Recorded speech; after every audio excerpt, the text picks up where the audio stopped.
Today, the Virginia State Supreme Court struck down the congressional redistricting approved by Virginia voters 17 days ago. It is a big blow to democracy as voters there opted for this new map. But it's also a blow to the Democratic Party ahead of the 2026 midterms as they seek to counter the GOP efforts to gerrymander themselves in a victory at the behest of Donald Trump. In a statement, Virginia's Attorney General Jay Jones said this, quote, "Today, the Supreme Court of Virginia has chosen to put politics over the rule of law. This decision silences the voices of the millions of Virginians who cast their ballots in every corner of the Commonwealth. And it fuels the growing fears across our nation about the state of our democracy. My team is carefully reviewing this unprecedented order, and we are evaluating every legal pathway forward to defend the will of the people and protect the integrity of Virginia's elections." As California Governor Gavin Newsom put it on social media, quote, "No vote in Tennessee, plus 1 GOP seat. No vote in Florida, plus 4 GOP seats. No vote in Missouri, plus 1 GOP seat. No vote in North Carolina, plus 2 GOP seats. No vote in Texas, plus 5 GOP seats. Virginia's voter-approved maps thrown out. MAGA has rigged the system." And at the same time, as Virginia's democratically passed maps have been blocked, Republican state legislatures are moving full steam ahead in passing maps specifically designed to eliminate majority black congressional districts without consulting their voters at all. That happens after the U.S. Supreme Court gutted the Voting Rights Act earlier this week. Today in South Carolina, senators debated a proposal that would allow a special redistricting session to go forward that would eliminate the state's only black district held by longtime Congressman Jim Clyburn.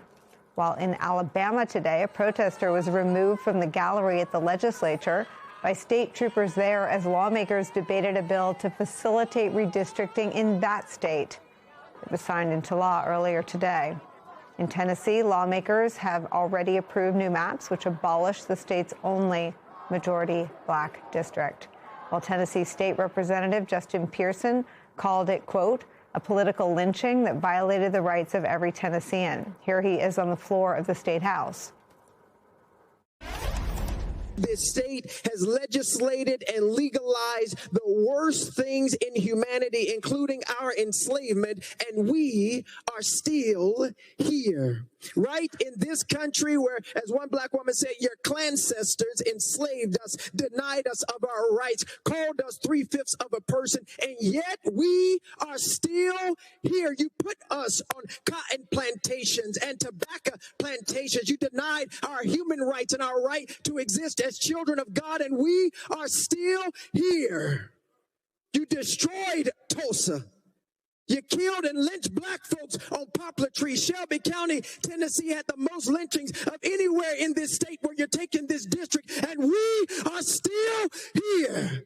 You've had 3 strikes laws, mass incarceration, denied us of who we are, and we are still here. And today you'll take the only majority black district from us. But I want you to know, and I want my nephew, sons, and the future to know, no matter what you do, no matter how much you try and break us and make us bend and make us quit, we will still be here.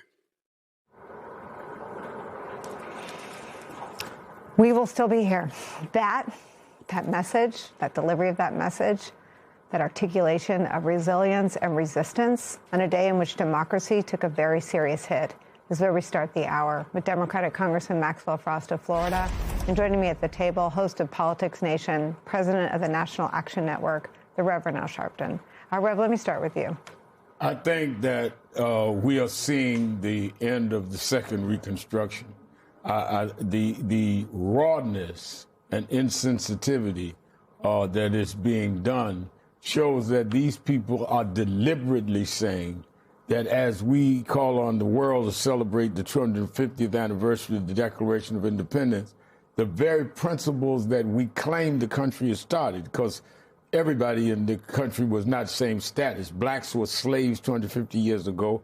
Women couldn't vote. But we're not even going to pretend during this anniversary that this is about democracy. We are going to, as it was put up by Governor Newsom, we're going to, with no votes, change what we want. And if the people in Virginia vote, we'll just flip it over in the Supreme Court. So we are approaching this 250th anniversary at more like King George than we are like those that signed the Declaration of Independence, because they're saying that might is right, we're going to rule no matter what, and we're going to use race as one of the ways that we're going to whip everybody in line. I might remind people the black majority district in Tennessee is represented by white. Blacks vote for whites. Blacks vote for blacks. So it's not like just black representation. The congressman in Tennessee, the black district, is white. In fact, I'm having him on the show this weekend, and Justin, who's running against him. So, I mean, the whole idea of us bringing the country together, they're ripping the shreds, and they're doing it gleefully, and they're doing it openly. The question is, will we be able to come with the same force that our forefathers did? What does that even look like right now? I think you've got to organize and mobilize. There are groups. I've been on the phone all day with National Action Network and NAACP head and others.